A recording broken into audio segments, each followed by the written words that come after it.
के साथ बदलते भारत की शान।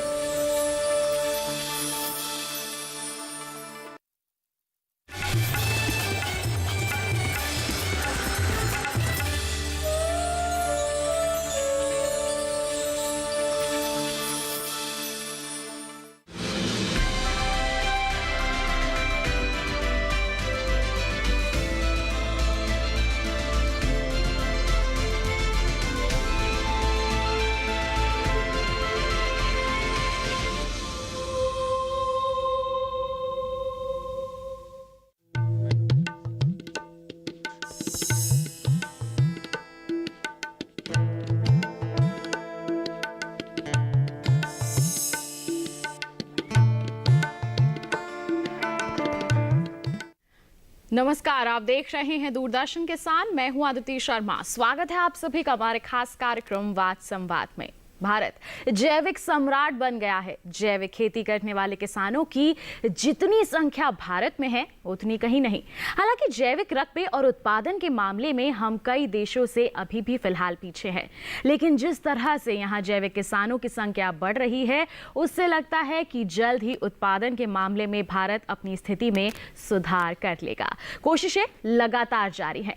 किसानों को खुदरा और थोक खरीदारों से सीधे जोड़ने के लिए जैविक ई कॉमर्स प्लेटफॉर्म को मजबूत किया जा रहा है और वैसे भी लोग अब अपने स्वास्थ्य के प्रति काफी जागरूक होते जा रहे हैं। और बता दें कि कोरोना संकट ने इस सोच को और भी ज्यादा मजबूत किया है। ऐसे में लोग ऐसे भोजन तलाश रहे हैं जो पोषण और स्वास्थ्य की दृष्टि से ज्यादा लाभकारी हों। जैविक खाद्य पदार्थ पोषण और स्वास्थ्य के मामले में आम फसलों से काफी बेहतर माने जाते हैं और आज के हमारे वाद संवाद में हम इसी पर विस्तृत चर्चा करेंगे और विषय रहेगा भारत बना जैविक सम्राट। जी हाँ, आज हम इस पर विस्तृत चर्चा करेंगे। बातचीत के लिए हमारे साथ स्टूडियो में मौजूद है हमारे विशेषज्ञ, उनसे आपका परिचय करवा देते हैं। हमारे साथ एपिटा के निदेशक डॉक्टर तरुण बजाज मौजूद हैं।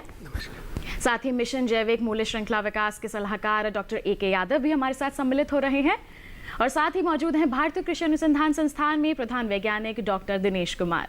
नमस्कार। आप सभी का बहुत बहुत स्वागत करना चाहूंगी कार्यक्रम वाद संवाद में। बहुत बहुत स्वागत है आप सभी का। तो आइए इसी के साथ हम हमारी बातचीत की शुरुआत करें। उससे पहले नजर डाल लेते हैं एक खास रिपोर्ट पर।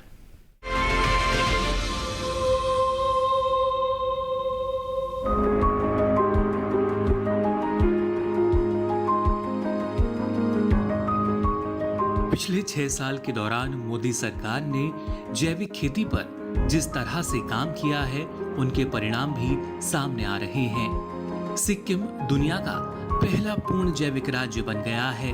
उत्तराखंड और त्रिपुरा भी उसी राह पर हैं। हाल ही में एक और बड़ी उपलब्धि हासिल करते हुए जैविक किसानों की संख्या के मामले में भी भारत नंबर 1 हो चुका है। 31 मार्च तक के आंकड़े बताते हैं कि 2019 और 20 के दौरान भारतीय किसानों ने 36,70,000 हेक्टेयर जमीन पर जैविक खेती की। यही वजह है कि हम जैविक उत्पादों का निर्यात कर पा रहे हैं।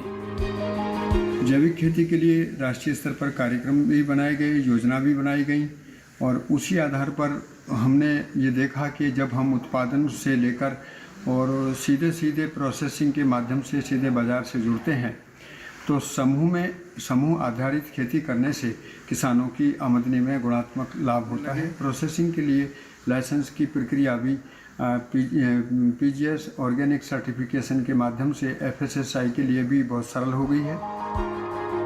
2019 और 20 के दौरान कुल 6,38,000 टन जैविक उत्पादों का निर्यात किया गया, जबकि कुल जैविक उत्पादन 27,50,000 टन रहा। हमारे देश में खेती के दौरान रसायनों का अत्यधिक इस्तेमाल होता है। ये रसायन न सिर्फ पर्यावरण बल्कि इंसान की सेहत के लिए भी खतरनाक हैं। इसी को देखते हुए 2015 में मोदी सरकार ने परंपरागत कृषि विकास योजना शुरू की और जैविक खेती को बढ़ावा दिया।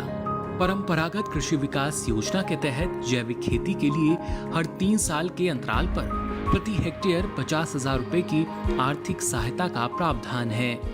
इनमें से 31,000 रुपए तो सीधे किसानों को दे दिए जाते हैं ताकि वो जैव उर्वरक, जैविक कीटनाशक और वर्मी कंपोस्ट वगैरह खरीद सकें। ये रकम पैकेजिंग और मार्केटिंग पर भी खर्च की जा सकती है। वित्तीय सहायता प्राप्त करने के लिए किसानों को समूह बनाकर खेती करनी होगी। 20 किसानों के समूह को 10 लाख रुपए का वित्तीय अनुदान सरकार ने रखा है। जैविक खेती को सरकार ने जिस प्रकार से बढ़ावा दिया है, प्रमाणीकरण को जिस प्रकार से सरल किया है, प्रोसेसिंग अब किसान अपना कर सकते हैं, उस आधार पर किसानों की आमदनी दोगुनी नहीं 4 गुनी करने का अवसर जैविक खेती में है। बल्कि रसायन मुक्त खेती के लिए जो अवधारणा पूरे देश की बनी है या किसानों को आत्मनिर्भर भारत की संकल्पना के साथ आगे जुड़ना है, तो जैविक खेती ही उसका एकमात्र विकल्प है। ऐसा देखा गया है कि जैविक खेती के दौरान लागत में 10 से 20% की कमी आई और जैविक किसानों की आमदनी में 20 से 50% की बढ़ोतरी दर्ज की गई। भारत सरकार जैविक खेती को प्रोत्साहित करने में लगी है। हाल ही में उत्तर प्रदेश के बाराबंकी में जैविक खाद प्रसंस्करण इकाई का उद्घाटन किया गया, जिसमें 50 करोड़ से भी अधिक निवेश और 5000 किसानों को फायदा मिलने की संभावना है।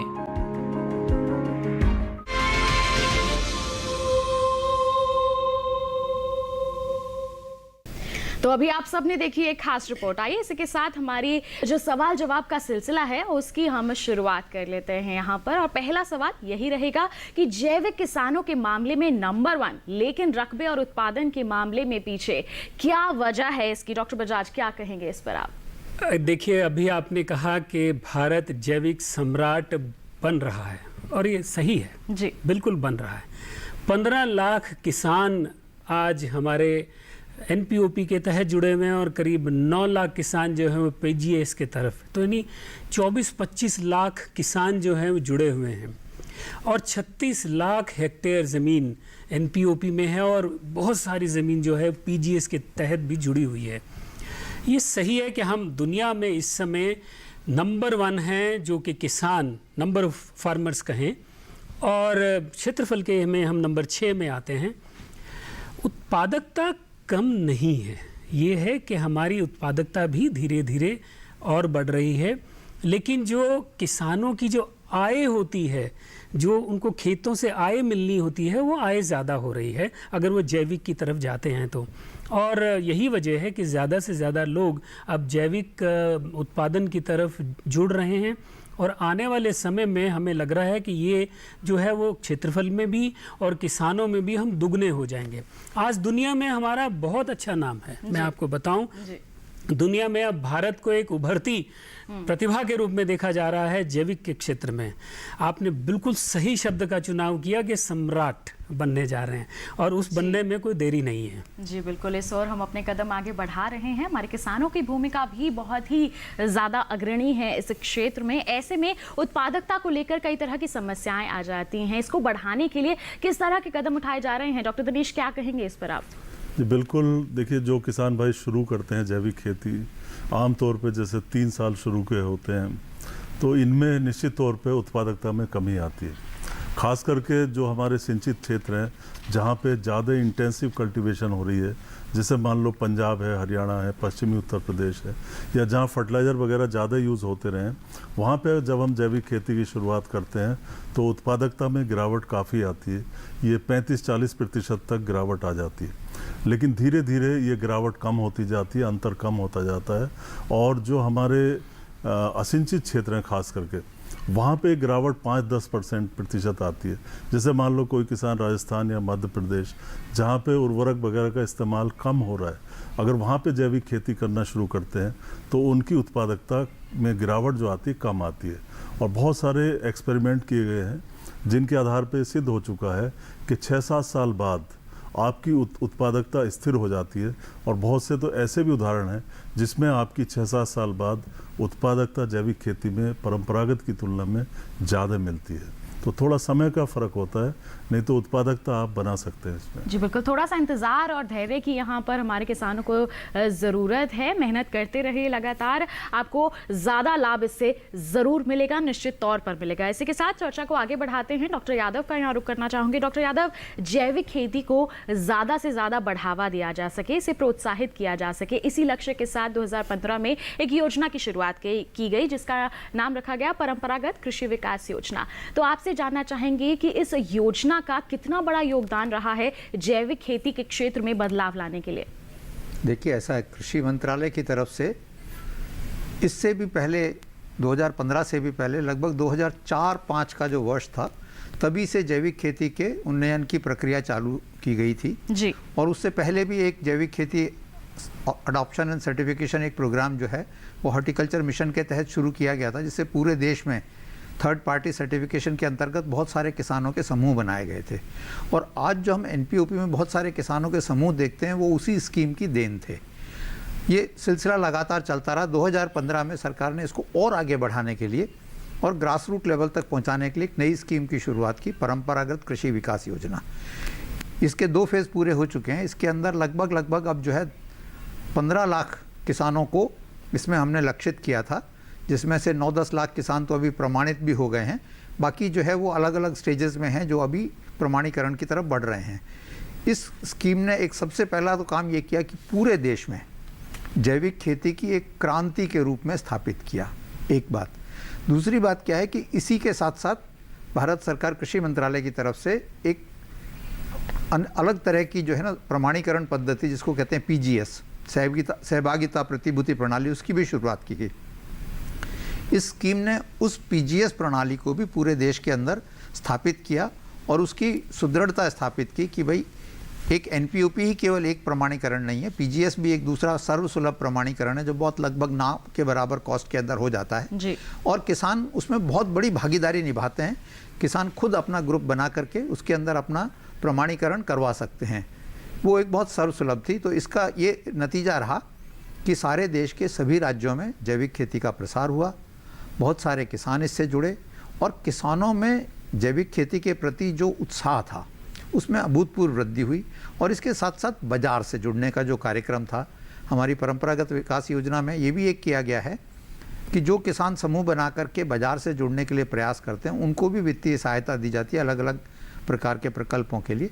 तो उन सब सहायता का स्वरूप जो है अब बाज़ार में भी पीजीएस का और परंपरागत खेती विकास योजना के अंतर्गत जो जैविक पदार्थ आ रहे हैं उनका एक बहुत बड़ा हिस्सा बाज़ार में आज दिखने लगा है। जी बिल्कुल, तो काफ़ी हद तक हम कह सकते हैं कि बदलाव आए हैं और ये जो जतन है कई वर्षों से चलते आ रहे हैं और उसका ही परिणाम है कि भारत आज जैविक सम्राट बनने की दिशा की ओर आगे कदम बढ़ रहे हैं हमारे देश के। और इसी के साथ आइए बढ़ते हैं आगे। आपने बात की यहाँ पर बाजार की, तो ऐसे में डॉक्टर बजाज जानना चाहेंगे कि जैविक उत्पादों की बाजार मांग के बारे में आप क्या कहेंगे और कई तरह की समस्याएं आती हैं हमारे किसानों को अपने उत्पाद की बिकवाली के लिए, इनको दूर करने के लिए किस तरह के कदम उठाए जा रहे हैं?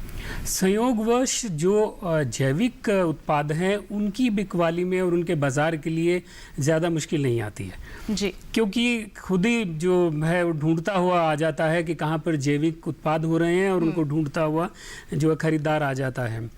मैं चूंकि अगर एक्सपोर्ट की बात करूं तो पहले से ही उनका एक्सपोर्टर का और जो कि किसान हैं उनका एक जो किसानों के समूह हैं उनके साथ एक उनका योगदान रहता है कि हम जो भी उत्पादन है इसको हम एक्सपोर्ट के लिए खरीदेंगे और फिर हम इसका एक्सपोर्ट करेंगे, क्योंकि उसका एक सर्टिफिकेशन भी उसी बेस पर होता है जी। तो बाजार जो है वो आसान है अपेक्षा में जो कि दूसरे हम जो उत्पाद हैं परंपरागत जो उत्पाद हैं उनको जो बेचने के लिए जाते हैं। लेकिन ऐसा नहीं है कि फिर भी बाजारों की आवश्यकता नहीं है जी। तो उसके लिए भी विदेशों में जो मेले लगते हैं उसमें जाते हैं जिसमें कि हम एक्सपोर्टर्स प्रमोट करते हैं अपने प्रोडक्ट्स को। ऑर्गेनिक के बहुत बड़े बड़े मेले विदेशों में लगते हैं, जर्मनी में, यूएसए में, इसके अलावा सिंगापुर में, दुबई में बहुत बड़े मेले लगते हैं जिसमें हम जाते हैं, एक्सपोर्टर्स के साथ जाते हैं और जो कुछ समूह हैं खुद भी एक्सपोर्ट करना चाहते हैं किसानों के समूह, उनको भी हम साथ लेकर जाते हैं तो उससे एक्सपोर्ट को फ़ायदा मिलता है। हिंदुस्तान में जो अब बहुत बड़ी बड़ी सुपर मार्केट्स आ रही हैं उनके साथ अब लोग जुड़ गए हैं सीधा सुपर मार्केट्स में। अब तो आप जाइए सुपर मार्केट्स में आपको एक खाना ही मिलेगा जिसमें कि खाली ऑर्गेनिक के जो उत्पाद रखे होंगे, तो सुपर मार्केट्स के साथ जुड़ गए हैं। इसी तरह बहुत सी दुकानें आ गई हैं जो कि सीधा जो है किसानों से माल लेकर और ऑर्गेनिक जो प्रोड्यूस है इसको बेच रहे हैं। और जहाँ तक जो फल सब्जियों की बात है वो तो मुझे लगता है जैसे ही उगता है वैसे ही आसपास से ही खरीदारी हो जाती है, ज़्यादा दूर उन्हें जाना भी नहीं पड़ता है। तो बाजार अपेक्षाकृत आसान है, लेकिन और अधिक इसको बढ़ाने की हम लोग कोशिश करते रहे हैं। जी, इसके विस्तार की यहाँ पर ज़रूरत है और इस दिशा में कार्य निरंतर किए ही जा रहे हैं। इसी के संदर्भ में एक और सवाल मैं डॉक्टर यादव आपसे पूछना चाहूँगी, जैविक ई कॉमर्स प्लेटफॉर्म क्या है, इस पर आप क्या कहेंगे और साथ ही ये किस तरह से काम करता है और जो किसान हैं, जो खरीदार हैं, उनके बीच में जो बिकवाली के लिए जो तार है उसे कैसे जोड़ता है? देखिए, ऐसा है, जब भारत सरकार की तरफ से परंपरागत कृषि विकास योजना चलाई गई थी तो सबसे पहला जो प्रश्न हमारे सामने यही था कि जो किसान दूर दराज के इलाकों में बैठे हैं वो जैविक उत्पाद करेंगे, उनका जैविक उत्पाद प्रमाणीकृत भी हो जाएगा, फिर वो बेचेंगे कैसे? या एक उपभोक्ता है, वो खरीदना चाहता है जैविक उत्पाद को, तो वो जैविक उत्पाद खरीदेगा कैसे? तो उनके बीच का जो एक लिंक है वो नहीं था। तो उसी को ध्यान में रखते हुए कि एक जैविक ई कॉमर्स प्लेटफॉर्म की स्थापना की गई। ये जैविक खेती के नाम से है।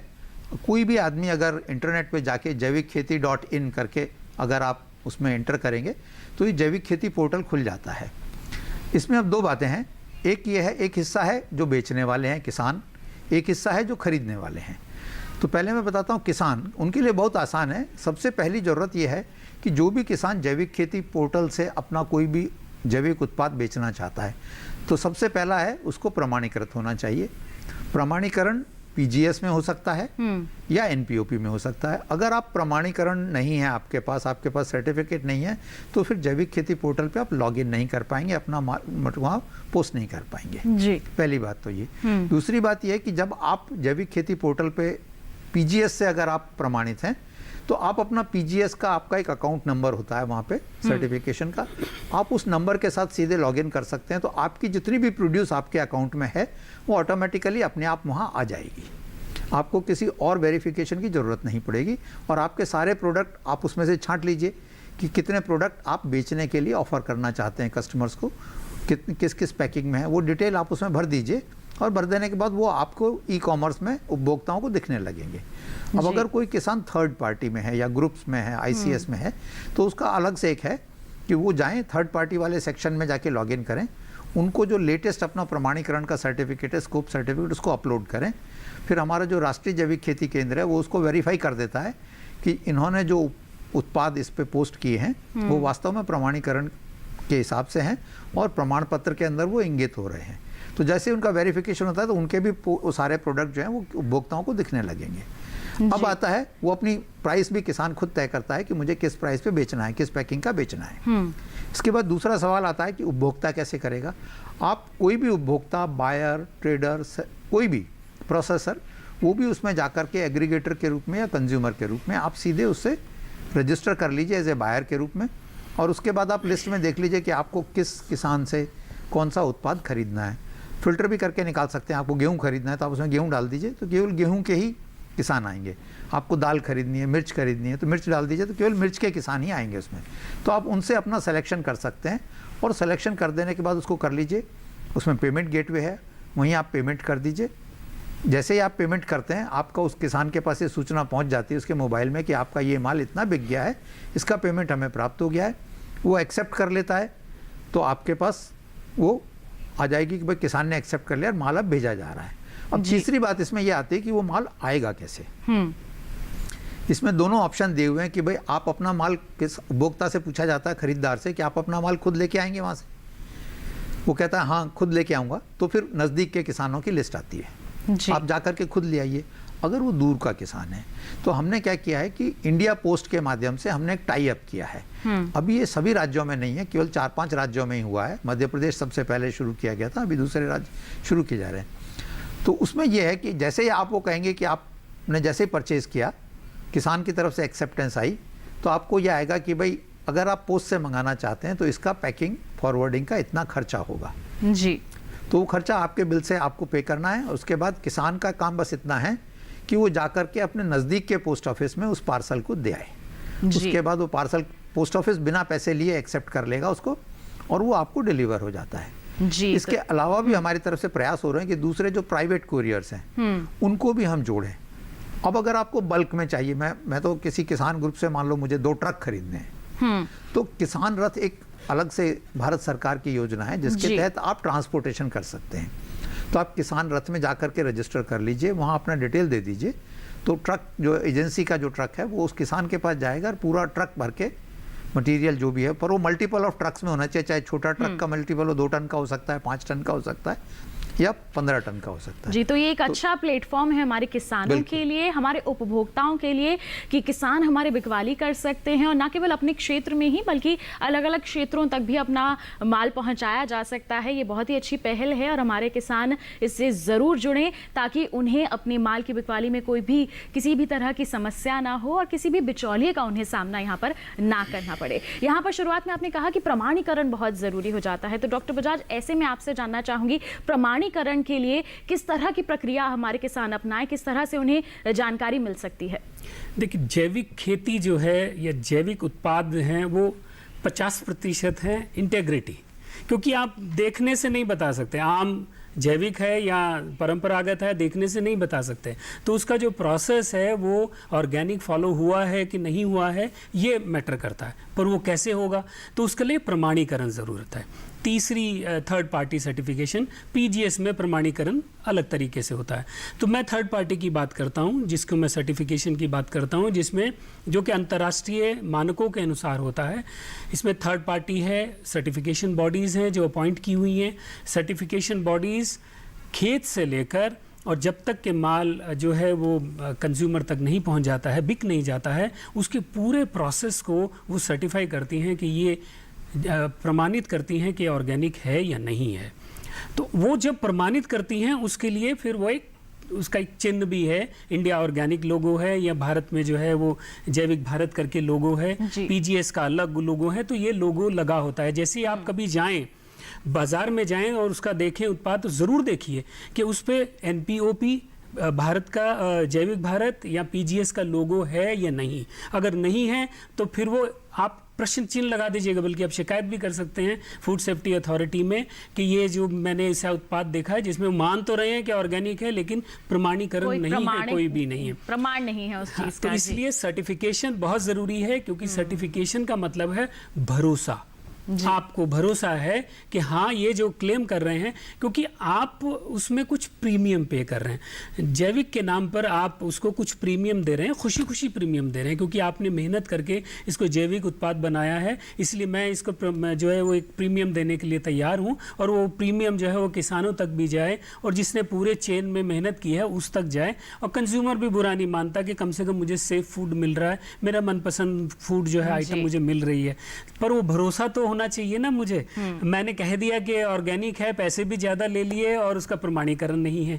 तो प्रमाणीकरण का एक पूरी व्यवस्था बनी हुई है हमारे भारत में, जो कि अंतर्राष्ट्रीय मानकों के अनुसार है, और उसी के अनुसार हमारा एक्सपोर्ट होता है, और उसी के अनुसार जो है अब फूड सेफ्टी अथॉरिटी के तहत या तो एनपीओपी के तहत या पीजीएस के तहत प्रमाणीकरण है तो ही वो ऑर्गेनिक है, और उसको जो है वो हम ऑर्गेनिक के नाम पर बेच सकते हैं जी। केवल कह देने से ऑर्गेनिक नहीं है। प्रमाणीकरण करवाना यहाँ पर बहुत ज़रूरी हो जाता है। एक भरोसा जब उपभोक्ता को होगा तभी वो किसानों का जो माल है वो जो निश्चित या फिर कहीं निर्धारित मूल्य रखा गया है उस पर खरीदारी करेगा, तभी ऐसे चल कर के हम जैविक खेती को भी आगे बढ़ावा दे पाएंगे और जैविक उत्पादों का सेवन भी कर पाएंगे। बिल्कुल इसी की तरह हम अपनी जो चर्चा है उसके सिलसिले को भी आगे बढ़ाएंगे, लेकिन फिलहाल रुकेंगे एक छोटे से ब्रेक के लिए। आप कहीं मत जाइए, देखते रहिए हमारा खास कार्यक्रम वाद संवाद और बने रहिए दूरदर्शन किसान पर।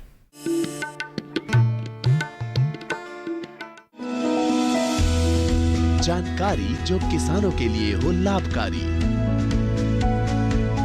समस्याओं पर पड़ेगा समाधान भारी,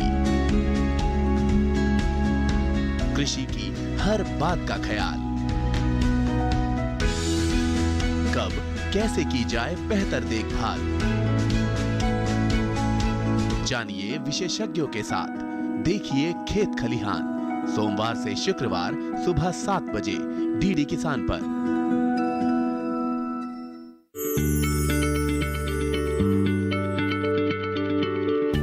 क्या आप किसी बीमारी से परेशान हैं? चाहते हैं डॉक्टर की सलाह? तो हम हैं आपके साथ, बताएंगे आपको जीने की राह, समस्याएं आपकी, समाधान देश के मशहूर विशेषज्ञों के, घर बैठे बात करें देश के जाने माने डॉक्टरों से। हमारे लाइव प्रोग्राम स्वस्थ किसान में हर शनिवार शाम 6 बजे से 7 बजे तक। ब्रेक के बाद दूरदर्शन किसान के खास कार्यक्रम वाद संवाद में आप सभी का फिर से स्वागत है। आज हम चर्चा कर रहे हैं भारत बना जैविक सम्राट। जी हाँ, आज का हमारे कार्यक्रम का विषय यही है और आइए हमारी जो चर्चा है उसको आगे बढ़ा लेते हैं। और अब मैं रुक करना चाहूंगी यहाँ पर डॉक्टर दिनेश का। डॉक्टर दिनेश, जानना चाहेंगे कि व्यावसायिक जैविक खेती जो है वो कोई भी किसान यूं ही शुरू कर सकता है या फिर वैज्ञानिकों की निगरानी में करना ही बेहतर रहेगा? बिल्कुल, सबसे पहले जैसे कोई भी किसान है जैविक खेती की शुरुआत करना चाहते हैं तो उन्हें सबसे पहले स्टैंडर्ड के बारे में जानना पड़ेगा, मानक हमारे क्या होते हैं, क्योंकि मानक आपको अपनाने पड़ेंगे।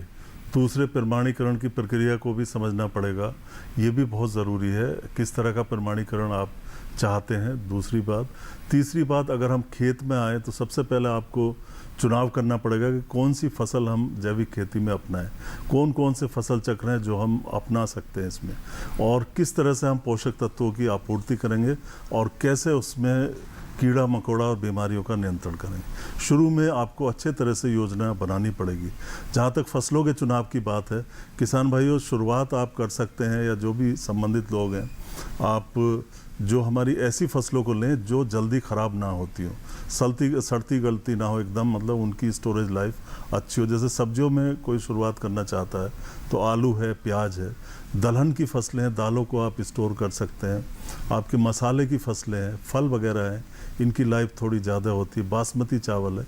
कहने को तो हम सब तरह की फसलें लेते हैं, सब तरह की फसलें ले सकते हैं, लेकिन शुरुआत करते समय आपको ध्यान से देखना होगा, क्योंकि आपको स्टोरेज की सुविधा है या नहीं। अगर स्टोरेज की सुविधा है तो आप किसी तरह की सब्जी भी उगा सकते हैं जी। जहाँ तक फसल चक्रों की बात है, इनका विशेष महत्व है, क्योंकि फसल चक्रों से आप पोषक तत्वों का प्रबंधन कर सकते हैं, साथ ही साथ कीड़े मकोड़ों और बीमारियों का भी प्रबंधन कर सकते हैं। और जो हमारे मानक है जैविक खेती के, उनमें भी जो फसलों की विविधता है या हर तरह की विविधता है, उस पर काफ़ी जोर दिया जाता है। बिना विविधता के, बिना इंटरक्रॉपिंग के, बिना मल्टीपल ये जो हमारी मिक्स क्रॉपिंग के हैं, आप जैविक खेती में कामयाबी नहीं पा सकते। जी, तो इसके लिए पहले अगर जानकारियां हासिल कर लें, प्रशिक्षण प्राप्त कर लें और फिर शुरुआत करें तो काफ़ी अच्छा रहता है और आगे चलकर अच्छा मुनाफा भी अर्जित किया जा सकता है। ऐसे में डॉक्टर यादव, जानना चाहेंगे कि क्या हमारे किसान FPO बनाकर जैविक खेती की शुरुआत कर सकते हैं? देखिए, ऐसा है, आने वाला वक्त तो जो है, अगर किसानों को अपनी उपज का भरपूर फ़ायदा लेना है और सही उनको कीमत लेनी है जी, तो ये ज़रूरी है कि वो संगठित हों जी। और संगठित होने के लिए FPO का जो एक माध्यम है वो बहुत अच्छा माध्यम है। हमने इस संदर्भ के अंदर उत्तर पूर्व के राज्यों में हमारी भारत सरकार की एक स्कीम चलती है, mission organic value chain for north eastern region. उसके तहत हमने लगभग 160 के करीब FPO वहाँ पे बनाई हैं और उसका इतना अच्छा परिणाम निकला कि सारे किसान मिल कर के अपना ना फसल उगाते हैं, केवल अपने इनपुट्स भी खुद बनाते हैं, आपस में एक दूसरे को सप्लाई भी करते हैं। उसके अलावा जो प्रोड्यूस निकलती है उसकी वो कलेक्टिव मार्केटिंग करते हैं। उन्होंने अपने अपने कलेक्शन एग्रीगेशन सेंटर्स भी खोल लिए हैं और वो मिल कर के उसको किसानों को बेच रहे हैं। और बहुत सारे जो ये FPOs हैं उन्होंने तो मिल कर के सीधे एक्सपोर्टर्स तक से कांटेक्ट किए हैं। किसान संगठनों का एक बहुत अहम रोल है आने वाले वक्त में।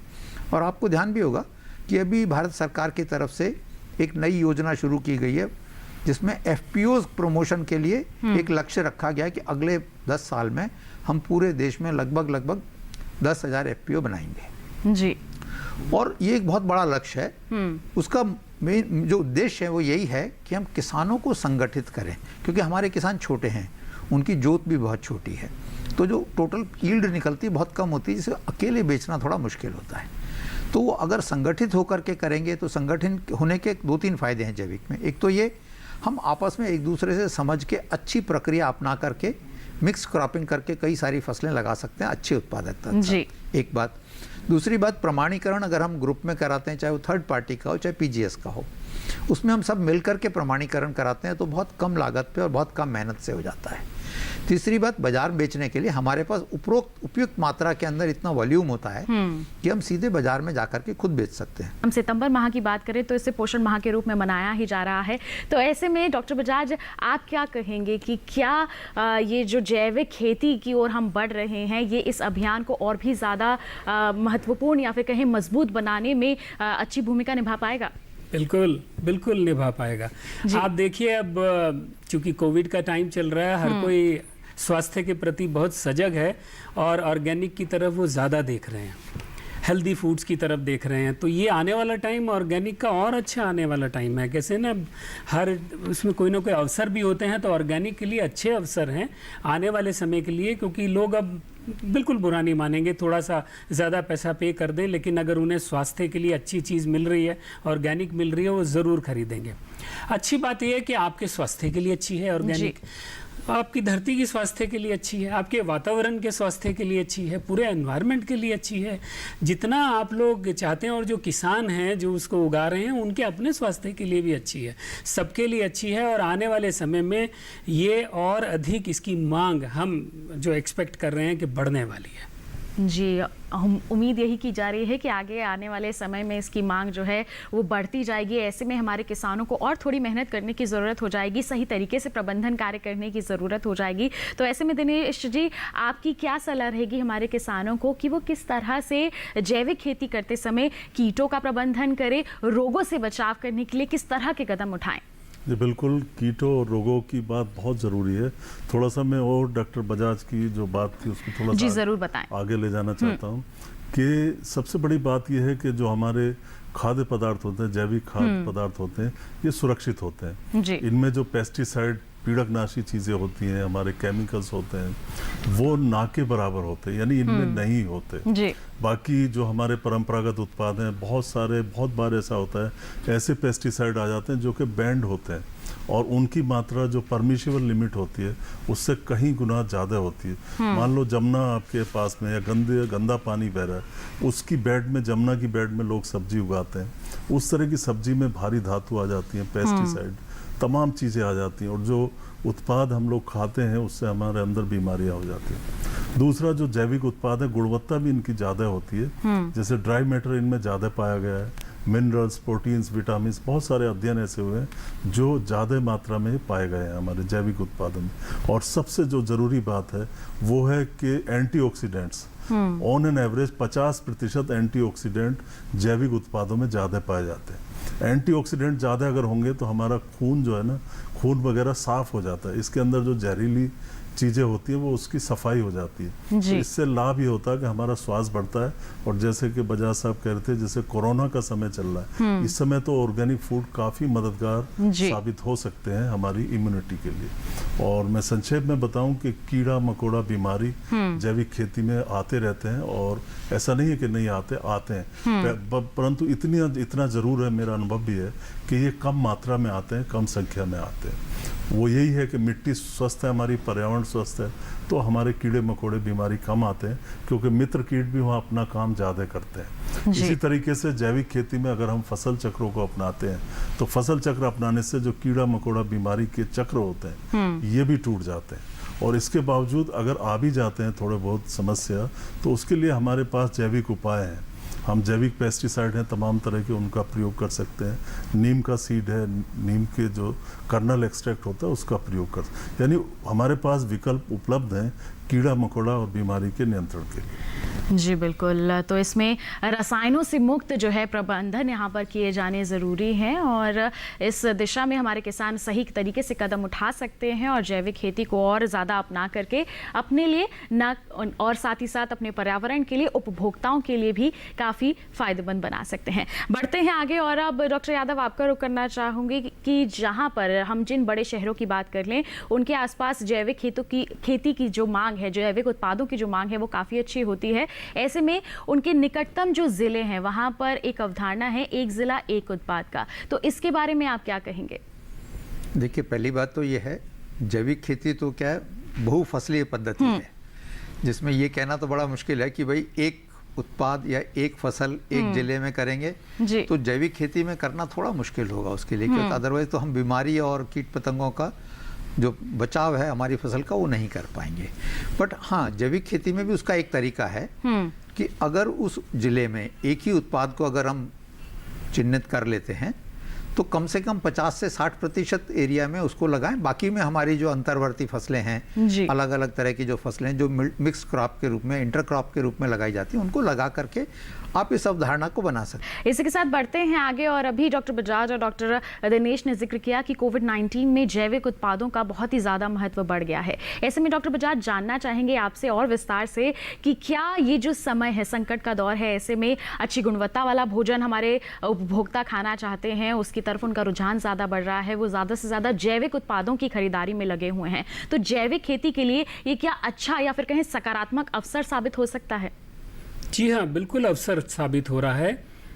जैसा मैंने पहले भी कहा था कि अब कोविड की वजह से अब स्वास्थ्य के प्रति अब सचेत हो गए हैं लोग, ज़्यादा सचेत हो गए हैं, पहले भी सचेत थे और ज़्यादा सचेत हो गए हैं।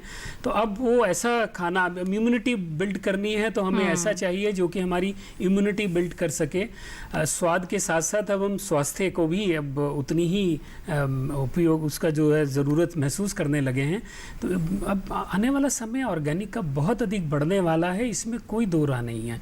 हमारी मांग बढ़ने वाली है और चूंकि मांग बढ़ेगी तो इसलिए सप्लाई भी बढ़ेगी, क्योंकि कहते हैं डिमांड ड्रिवन इकोनॉमी। जैसे डिमांड बढ़ती जाती है उसके साथ साथ अपने आप ही जो है उसकी सप्लाई भी बढ़ती है। हमें देखने में आने, अब जो हम अनुभव कर रहे हैं कि जैसे जैसे मांग बढ़ती जा रही है, लोग ज़्यादा से ज़्यादा सप्लाई साइड भी दे रहे हैं। ज़्यादा किसान जो हैं वो जैविक खेती की तरफ जा रहे हैं। जो व्यापारी लोग हैं वो भी जैविक उत्पादों का व्यापार करने लगे हैं। आप बहुत सी सुपरमार्केट्स में बदलाव देख लीजिए। मैंने जैसा पहले कहा था कि एक बहुत बड़ा उन्होंने एक एरिया ईयर मार्क कर दिया है जहाँ पे केवल ऑर्गेनिक उत्पाद जो हैं वो उन्होंने डिस्प्ले किए होते हैं। आप जाएं और जाकर अपने ऑर्गेनिक उत्पाद को खरीद सकते हैं। तो डॉक्टर दिनेश, क्या आपकी सलाह रहेगी हमारे जो किसान हैं किस तरह से पोषक तत्वों का प्रबंधन कर सकते हैं? देखिए, मैं बार बार इसमें जोर दे रहा हूँ कि फसल चक्रों का विशेष योगदान है। हमें इस तरह से फसल चक्रों को अपने बनाना है कि एक फसल जो है अगली फसल के लिए कुछ ना कुछ पोषक तत्व छोड़ के जाए, उनमें आपस में संबंध हो। जैसे हम अपने फसल चक्रों में दलहनी फसलों को शामिल करें तो दलहनी फसल एक अगर हम पहले लेते हैं, उसके बाद में अनाज वाली फसल अगर लेते हैं तो उसमें कुछ ना कुछ पोषक तत्व दलहनी फसल से हमारी अनाज वाली फसल को मिल जाता है। कहने का मतलब यह है कि हर साल या 2 साल में एक बार अपने एक खेत में दलहनी फसलों को जरूर लें, इससे पोषक तत्व प्रबंधन में मदद मिलती है। साथ ही साथ जब आप किस्मों का चुनाव करें उस समय भी आपको देखना चाहिए कि ऐसी किस्मों का प्रयोग करें आप शुरू में जिनकी पोषक तत्वों की आवश्यकता कम हो। साथ ही साथ अपनी मिट्टी के पीएच को जरूर सुधार लें। कई बार मिट्टी में पोषक तत्व होते हैं लेकिन पीएच आपका खराब है। अगर बहुत ज़्यादा एल्कलाइन या क्षारीय मिट्टी है आपकी या फिर अम्लीय है तो इनको सुधारा जा सकता है। एक में आप चूना डाल सकते हैं, एक में आप जिप्सम डाल सकते हैं। पीएच सही करना बहुत ज़रूरी होता है। साथ ही साथ जैसा कि सभी जानते हैं, जैविक खेती के लिए आपको हरी खाद का प्रयोग करना है, कंपोस्ट है, गोबर की खाद, वर्मी कंपोस्ट, और आजकल कुछ हम उर्वरक भी डाल सकते हैं जो प्राकृतिक रूप से प्राप्त होते हैं। रॉक फास्फेट है, जिप्सम है, गंधक के लिए डाल सकते हैं। और भी जो माइन किए जाने वाले उर्वरक हैं, प्राकृतिक फॉर्म में होते हैं, उनका प्रयोग हम इसमें कर सकते हैं। और एक बहुत ही महत्वपूर्ण बात है, आजकल सरकार भी ध्यान दे रही है, जैव उर्वरक। जैव उर्वरकों का प्रयोग भी हम अपनी जैविक खेती में सफलतापूर्वक कर सकते हैं। कई तरह के जैव उर्वरक भी उपलब्ध हैं, इनके टीके बाजार में मिलते हैं और आप इनका प्रयोग करके पोषक तत्वों का प्रबंधन कर सकते हैं। जी, तो कुछ कदम उठाने हैं, इस तरह से अच्छे प्रबंधन कार्य करने हैं जिसके चलते आगे चलकर अच्छी गुणवत्ता वाला उत्पादन हासिल हो सके और उसका प्रमाणीकरण करवाने के बाद आप बिकवाली करेंगे तो निश्चित तौर पर आपको अच्छा मूल्य जरूर यहाँ पर अर्जित होगा। इसी के साथ बढ़ते हैं आगे। डॉक्टर यादव, अब आपके पास आना चाहूंगी। परंपरागत कृषि विकास योजना की अगर हम बात करते हैं तो उसके अंदर कई क्लस्टर्स हैं जिन्हें निर्धारित किया गया है, तो ऐसे में किस तरह से मदद दी जा रही है इन क्लस्टर्स को? देखिए, ऐसा है, परंपरागत कृषि विकास योजना में हमने पूरे देश के अंदर लगभग सभी राज्यों के अंदर ऐसे 500 से 1000 किसानों के क्लस्टर्स बनाए हैं जी। और वो क्लस्टर्स प्रमाणीकरण की अलग अलग स्टेजेस से होते हुए प्रमाणीकृत भी हो गए हैं। और अभी हम कोशिश कर रहे हैं कि उन जितने भी क्लस्टर्स बने हैं उन सब के अंदर वो अपना प्रोड्यूस को एग्रीगेट करके मार्केट तक जाएं। अब सवाल आता है कि ये जो हमने क्लस्टर बनाए कि उनमें क्या मदद हम कर रहे हैं। सबसे पहली मदद तो क्या होती है, जब भी कोई हम और जैविक खेती का क्लस्टर्स बनाते हैं तो सबसे पहला तो है कि समूह के रूप में जोड़ना। 500 किसानों को या 300 किसानों को या 1000 किसान को अगर जोड़ना, वो भी एक आसान काम नहीं है। समझा बुझा करके उनको ये दिखा करके कि भाई अगर आप मिल के काम करेंगे तो आपको ज़्यादा सफलता मिलेगी और आपको अपने उत्पाद की कीमत अच्छी मिलेगी, अब बाजार से अच्छा। तो पहला काम तो होता है समूह बनाने का। तो ये उसके लिए उनमें कुछ पैसा दिया था, लगभग 1000 रुपया पर किसान के हिसाब से समूह बनाना, उनकी ट्रेनिंग करना और उनको पूरी जानकारी देना कि मानक क्या है, प्रमाणीकरण कैसे होगा, प्रमाणीकरण की प्रक्रिया कैसी है। तो ट्रेनिंग वगैरह देने का ये 3 साल का कार्यक्रम चलता है। तो 1000 रुपये प्रति वर्ष उसमें दिया जाता है। 1500 रुपये प्रति वर्ष प्रति किसान जो है वो प्रमाणीकरण करने के लिए जो कार्रवाई करनी होती है, इंस्पेक्टर्स लगते हैं, डॉक्यूमेंटेशन करना है, फीस भरनी है, सर्टिफिकेट, उसके लिए दिए जाते हैं। तीसरा स्टेप होता है उसके अंदर प्रमाणीकरण का। पीजीएस में प्रमाणीकरण करने की, परंपरागत खेती में अभी पीजीएस को प्रमाणीकरण प्रमुख रूप से किया जा रहा है। तो उसके लिए भी पीजीएस को प्रमाणीकरण जो रीजनल काउंसिल्स हैं उनके थ्रू आप कैसे कराएंगे, उसके लिए भी कुछ पैसे का प्रबंधन किया गया है जी। और ये जांच करने के लिए कि वो ठीक से ऑर्गेनिक हो रहा है कि नहीं हो रहा है, हर एक क्लस्टर के अंदर एक निश्चित मात्रा में सैंपल्स को इकट्ठा किया जाता है और उनका पेस्टिसाइड रेसिड्यू एनालिसिस भी किया जाता है, ताकि ये देखें कि वास्तव में जो और प्रमाणीकरण का कार्य है वो और जो ऑर्गेनिक अडॉप्शन है किसानों के लिए वो ठीक हो रहा है कि नहीं हो रहा। बट इन सब बातों के अलावा जो मुख्य हिस्सा है हमारी स्कीम का, जो लगभग 60% से ज़्यादा है जी। प्रत्येक किसान को जो भी इस स्कीम में शामिल होते हैं 3 वर्ष के अंदर 31,000 रुपया सीधे डीबीटी के रूप में सीधे किसान के खाते में दिया जाता है।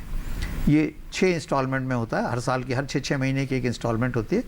पहले वर्ष जो है 12,000, फिर 11, 10,000, फिर 9,000, ऐसे करके कुल मिला के 31,000 रुपया किसानों को दिया जाता है जी। अगर राज्य सरकार इसमें थोड़ा पहल करें तो राज्य सरकारों को मार्केटिंग करने के लिए अगर कोई सहायता चाहिए या वैल्यू एडिशन करने के लिए क्लस्टर्स को उन्हें कुछ सपोर्ट करना है तो उसके लिए भी हम देते हैं। फिलहाल रुकेंगे एक छोटे से ब्रेक के लिए। आप कहीं मत जाइए, देखते रहिए हमारा खास कार्यक्रम वाद संवाद और बने रहिए दूरदर्शन किसान पर।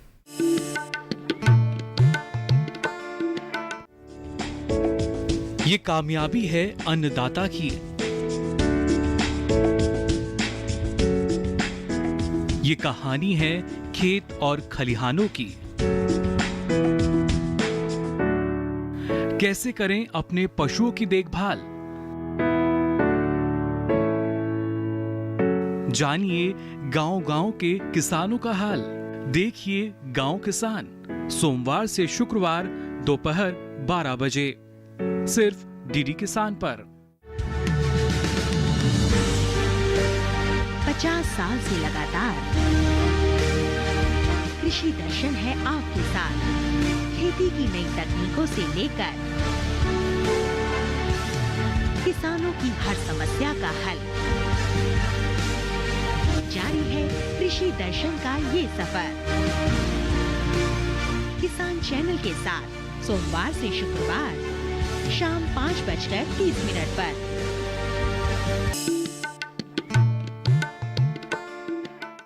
ब्रेक के बाद दूरदर्शन किसान पर आप सभी का फिर से स्वागत है। आप देख रहे हैं हमारा खास कार्यक्रम वाद संवाद। जैविक खेती की हम लगातार बात कर रहे हैं, किस तरह से हमारे किसान इससे मुनाफा कमा सकते हैं, उपभोक्ताओं को किस तरह से स्वास्थ्य के लिहाज से यहाँ पर लाभ हो सकता है। इन तमाम बातों पर हम चर्चा कर चुके हैं, लेकिन अब महत्वपूर्ण बात आ जाती है रोजगार के बारे में। जैविक खेती में रोजगार के अवसर किस तरह से हैं और क्या संभावनाएं हैं? बहुत अच्छे रोजगार के अवसर हैं जी। आप ये देखिए कि जैसे 15 लाख किसान जुड़े हुए हैं तो 15 लाख परिवार जुड़ गए जी। 8-9 लाख जो हैं पीजीएस में जुड़े हुए हैं तो उतने परिवार जुड़ गए। इसके साथ साथ उसके अंदर एक आईसीएस मैनेजमेंट होता है, फिर उनका एक प्रोक्योरमेंट होता है, वो सारे जुड़ गए। एक्सपोर्टर्स, जो ऑपरेटर्स जिनको बोलते हैं, वो सब जुड़ गए।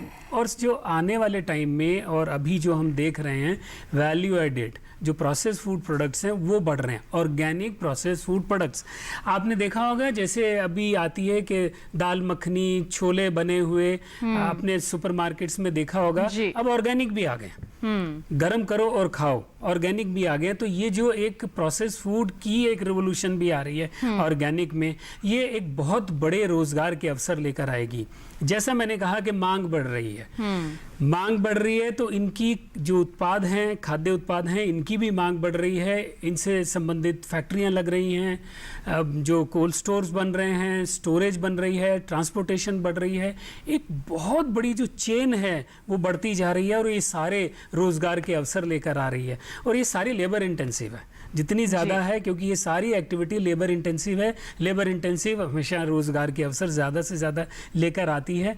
इसमें रोज़गार के अवसर बढ़ रहे हैं और आने वाले समय में जैसे जैसे इसका विस्तार होगा, रोजगार के अवसर भी और अधिक बढ़ेंगे। जी, तो आगे आने वाले समय की हम बात करें तो और भी अधिक यहाँ पर संभावनाएं देखने को मिल रही हैं जैविक खेती या फिर कहें जैविक खेती के क्षेत्र में रोजगार के बढ़ने की। इसी के साथ हम भी बढ़ते हैं आगे। डॉक्टर दिनेश, हम कई वर्षों से परंपरागत खेती करते आए, लेकिन फिर बदलाव हुआ, हम रसायनों की तरफ बढ़ गए, लेकिन अब हम फिर से यही कोशिश कर रहे हैं कि हमारे किसान फिर से जैविक खेती को अपनाएं, जैविक उत्पादों को तैयार करें। ऐसे में कई तरह की भ्रांतियां होती हैं, समस्याएं आती हैं, कई शंकाएं होती हैं हमारे किसानों के मन में, जहन में। तो ऐसे में किस तरह की वो भ्रांतियां होती हैं और उन्हें दूर करने के लिए किस तरह के कदम उठाए जा रहे हैं?